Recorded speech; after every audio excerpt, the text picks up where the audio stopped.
think when it comes to allyship, like kind of what we were saying earlier, like it's a continuous process.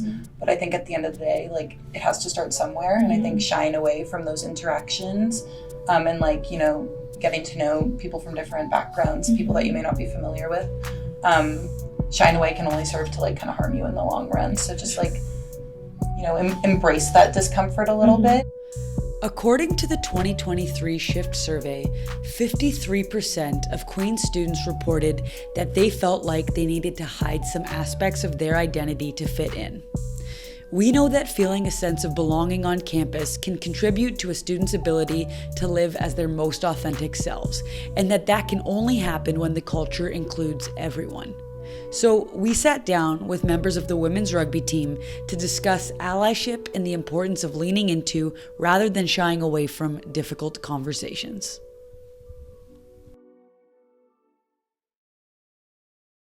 What does a good ally look like to you?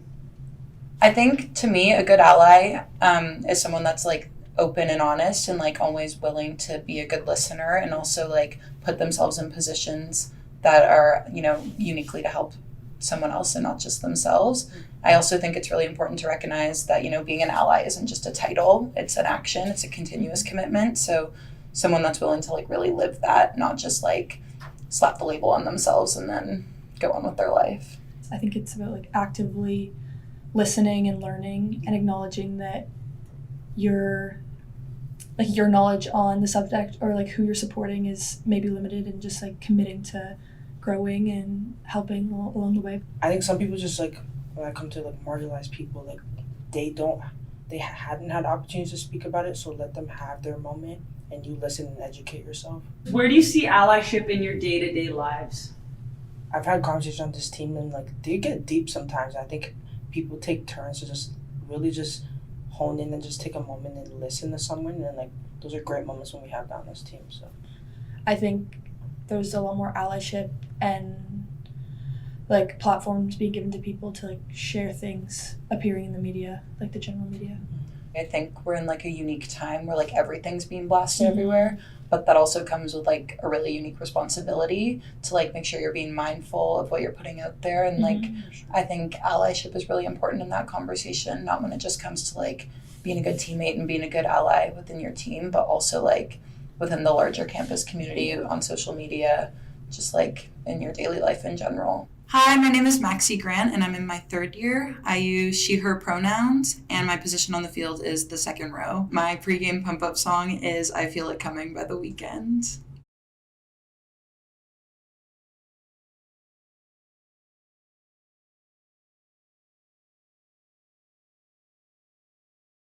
What do you think, according to the 2021 Shift survey, was the number one reason students gave for hesitating to engage with other students who were different from themselves? Potentially like nervous to be offensive or misspeak towards whatever makes them different. yeah, I would say the same thing, like worried about saying the wrong thing. Yeah, so you nailed it. The number one reason was a fear of saying something that would come across as offensive or insensitive. What would you maybe share as a piece of advice? Yeah, what you'd say to students who have that deep fear of trying to chat with those who are different from them? I think that as someone who definitely had a lot of learning to do once I got in this environment and was someone who maybe hadn't had those conversations before coming to Queens, which is like much more diverse than maybe where I come from, I think just being open, it's okay to maybe be unsure, but just be prepared for someone to say, hey, that's not necessarily how you should say that, or hey, maybe do this. And I think that's like part of becoming an ally, just being really receptive of that and open to criticism.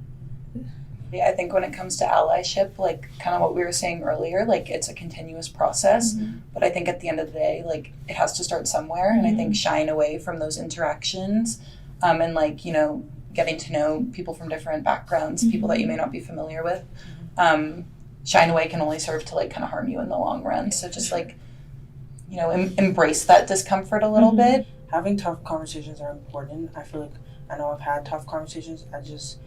I think the issue is just don't be an arrogant person. I feel like you said, just have an open mindset, and like you can make mistakes. You might say the wrong thing, and that's fine. It's a learning experience. I feel like you should kind of be excited for that, to learn about other things. Like you said, if you haven't had those conversations in a world like this where society is so diverse and there's different experiences people go through, I feel like you should take pleasure in learning about other people's stories. So on the 2023 shift survey, when asked, has anyone shunned, ignored, or intimidated you, or acted directly or indirectly toward you or your community in an offensive or hostile manner, how many of all student respondents said yes?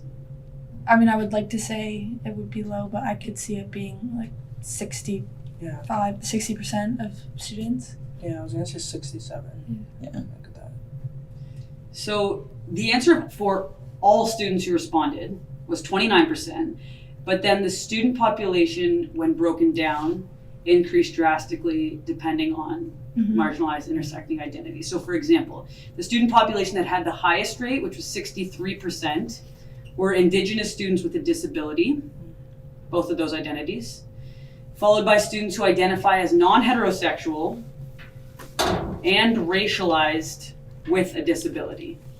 I think, especially in like the last couple years, I feel like we've all been made more aware of like this issue and this being an issue on campus and like people experiencing this. So I'm not necessarily surprised, but it is definitely unfortunate. It's not necessarily surprising to me. I think especially considering that Queens is a predominantly white institution, there's definitely a lot of learning that needs to be done and a lot of work that needs to be done. I don't know, for me at least, I see those things, not on a day-to-day, but I do see them. I think when simple things happen, for me personally, having been that I've experienced them, I do notice the little things, like as simple microaggressions or just simple instances like people might take for as a little joke, but I see them as big things, so I'm not surprised at all. Hi, my name's Olivia, Debois, where I live. My pronouns are she, her. My position on the field is flanker, and my pregame song would be Humble by Kendrick Lamar. What percentage of all student respondents on the 2023 survey agreed with the statement, all students feel welcome and supported by students at this school regardless of background or identity? 8%. 8? I mean, I hope it's low. I Yeah. hope people are aware enough to realize that not everyone feels that way. So 51% of all student respondents agreed. Only 25% of student respondents who identified as trans or gender nonconforming agreed. What does this say to you? How? Yeah. Yeah. I mean, I think that shows like a lot of ignorance to other people's situation. I think that shows that there is a need for, more campus initiatives, more educating, to kind of like make it known that there are a lot of issues going on our campus. There are a lot of populations that don't necessarily feel represented, don't feel accepted, and I think there's just work to be done, and that statistic kind of solidifies that to me a little bit. What was the year of that study? That was the 2023 survey. Wow.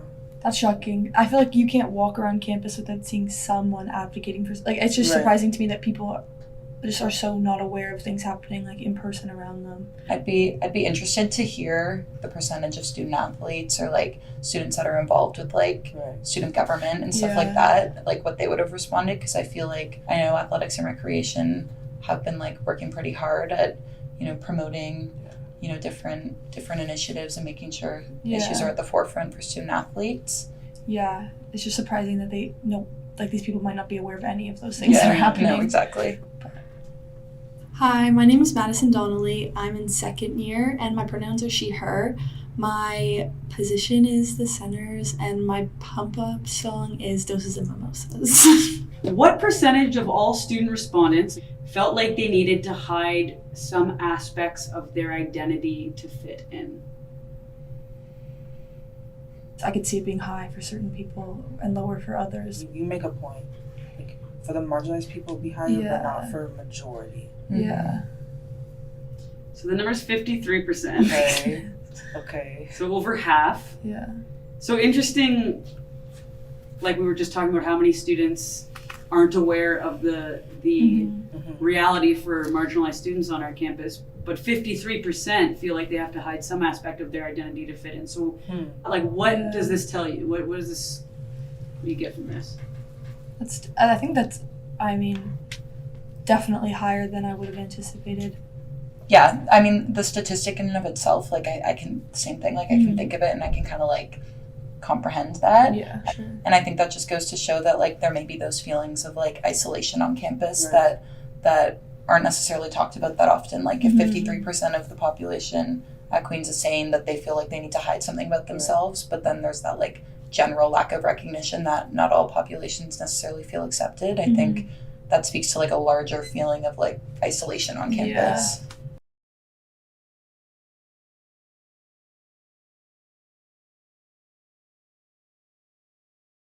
I don't want to overstate the extent to which this is a problem, in that I think a lot of people put down that, oh, I have a fear of saying something that would come across as offensive, when in reality, I think it's just that they're uncomfortable, right? Because I think a lot of the time, no one who actually approaches issues of equity with an attitude of trying to learn and trying to help people gets turned away because of, like, little things, or if they hear that, they try to improve. But I think often it's just fear of interacting with people that you haven't interacted before, covered as like I don't want to like offend anyone or be insensitive, because if you want to like build a better world, I think that this is like growing pains that you eventually have to learn about at some point. So I don't think that should dissuade. I've had conversations with people, and there's group settings where people would just separate and disengage from the conversation simply because it's just the effort of continually having to educate someone that can be tiring for a person.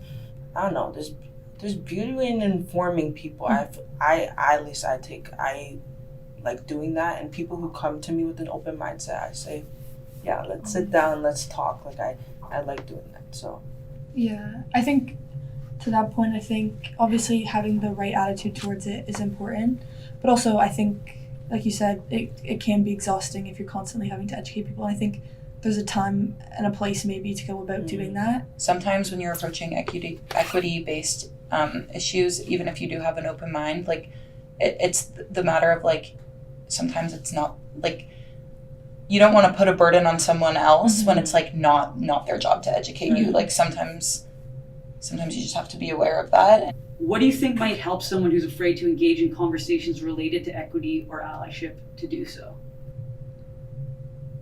I think something that helped me was seeing how, like when I came to Queen's, like seeing how our upper years engaged in those conversations, like really like having someone set that example for me. And I like saw firsthand like, oh, this is how like a cis, like heterosexual like person on our team who's like maybe not part of the minority we're like speaking on, this is how they approach that conversation with someone in like a respectful manner, and like this is how the conversation goes, and this is how a productive conversation is had. And I think that really helped me feel comfortable and be like, okay, this is how I can approach this, like that people want me to be educated, like I want to be educated. So I just think someone setting that example for me and like being in an environment where I got to see those conversations happen like really helped me feel comfortable.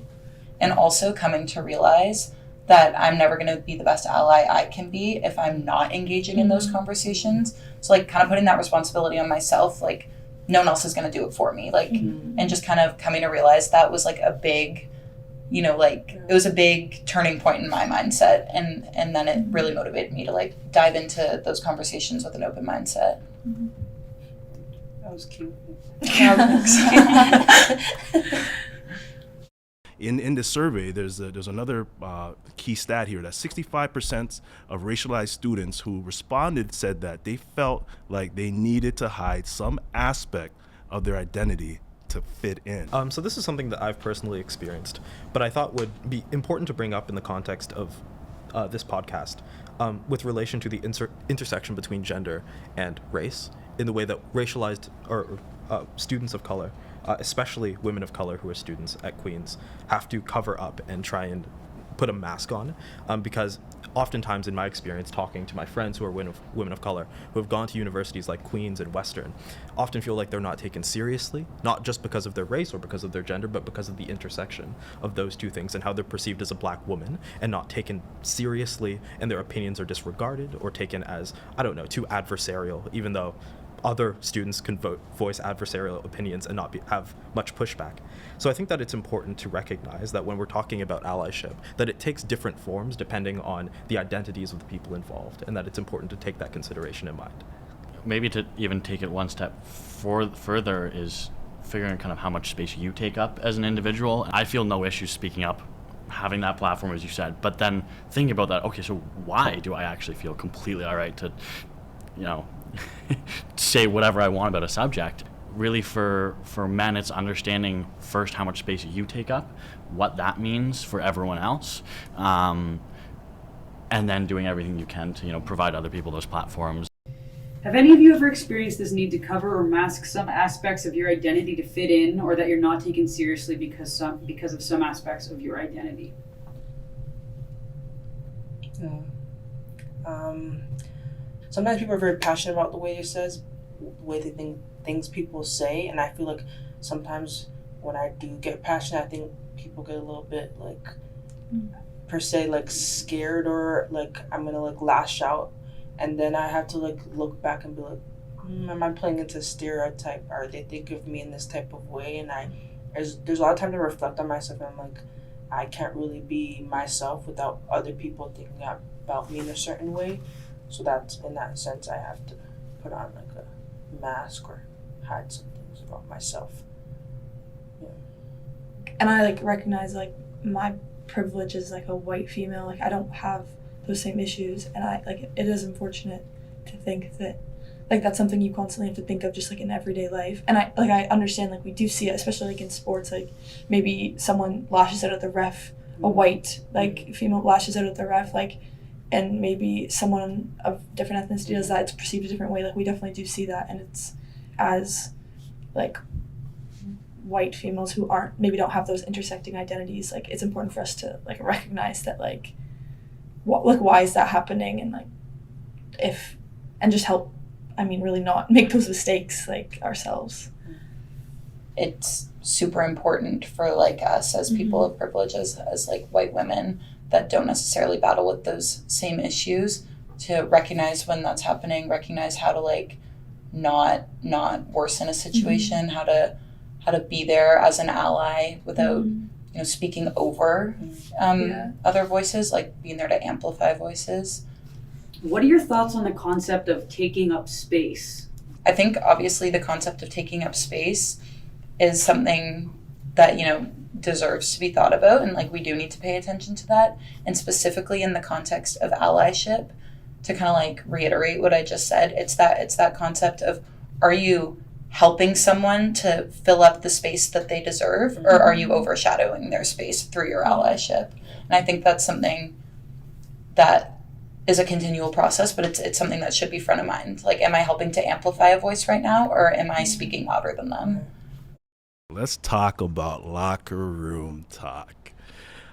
What is there to gain from addressing this type of thing when we hear it? And how can we change this narrative? These are spots where culture is created. This is how we understand our relationship with women or anyone else equity deserving, is within intra-male relationships, within the safety of a locker room. Yeah, I've been on a lot of sports teams, and I haven't always been very good with this, this social conformity and this complacency, and in my feeling when I've experienced locker room talk, the harmful kind of locker room talk, it's been 3 or 4 guys perpetuating it, and 16 guys in quiet who know that this isn't what we should be talking about or thinking about or referring to people, but they don't say anything because there's this real sense of social conformity, and if you were to talk out, if you were to speak out, then you're exiled. You're out of the social loop. And it's tough. It's tough to be the first one to say something. But I really believe that if you are willing to take that first step and call it out, that quite a few people will be there with you and will feel the same way. And it's there that new culture is created. We know locker room talk is prevalent among men's sports teams. Do you see it or a version of it in your own locker room? Does it exist in women's locker rooms the same way, in your opinion? In my experience, like just my personal experience, I don't necessarily think it exists the same way. I think that the same issue of maybe feeling pressured into doing something or participate in something to fit in and be a part of that culture, I think that can definitely exist for people. But I don't think like the objectifying or like the things that are said in like male locker room talk, I don't think we necessarily have that the same way. I agree in the sense that like there are issues that come in like there being a bunch of different people and a bunch of, especially like when you come to university sports, the age gap is huge. Mm-hmm. The different, subject matter that you can talk about, especially in like a shared common space like a locker room, sometimes it can be uncomfortable for certain people, not necessarily what one person would want to talk about. There are instances where I've had to step back, or people I know or I've been witness to have to step back and kind of evaluate, maybe that's not the best subject matter for a full team environment right now. Maybe this isn't a conversation we should be having in this setting. Mm-hmm. What do you think needs to happen for there to be a meaningful and lasting culture shift at Queen's? To start it out, more sit-down conversations like this, more opportunities for students to engage in subject matter that, like as we discussed at the start, might feel a little like unfamiliar, that they're like not comfortable talking about. Really giving people an opportunity to talk to those people that they might be uncomfortable talking to. Having conversations with your friends, with your teammates, like you can have that on the regular, like that's fine. Like just talk. Like I feel like being uncomfortable with the comfortable. Being comfortable being uncomfortable. Thank you. That's it right there. But exactly that. Yeah. To learn more about the Shift Project and Youth for Consent culture, visit us on Instagram at Queen's Shift Project and Youth for Consent Culture. Watch more Shift shorts like this one on the Queen's Shift Project YouTube channel.